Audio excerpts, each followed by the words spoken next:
সিলেট নগরীতে বন্যার পানি কমে এলেও জলাবদ্ধ এলাকার বাসিন্দারা দুর্ভোগ পোহাচ্ছেন। গত 15 জুন থেকে নগরের বিভিন্ন এলাকায় বাসাবাড়িতে পানি উঠতে থাকে। তবে বর্তমানে এসব এলাকার অধিকাংশ বাড়ি থেকে পানি নেমে গেলেও বাড়ির আশপাশ ও সড়কে পানি জমে আছে।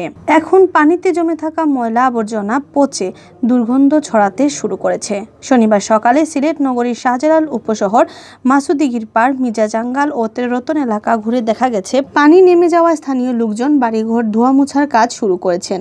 তবে দীর্ঘদিন পানি জমে অনেকের আসবাবপত্র, কাপড় চোপড় ও বিছানার তুষক নষ্ট হয়ে গেছে। ঘরের ভিতর থেকে পানি নেমে গেলেও বিভিন্ন বাসাবাড়ির সামনে পানি জমে থাকতে দেখা গেছে।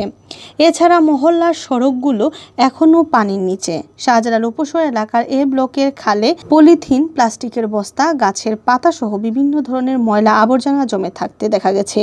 ময়লা আবর্জনার কারণে খালের পানি প্রবাহে প্রতিবন্ধকতা তৈরি হয়েছে। এসব আবর্জনা জমে থাকায় পানি কালো রং ধারণ করেছে।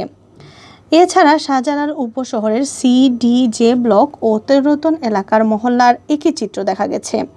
এই এলাকার এক বাসিন্দা জানান, বন্যার পানি যখন বেশি ছিল তখন এক ধরনের ভোগান্তি ছিল, এখন আরেক ভোগান্তি শুরু হয়েছে।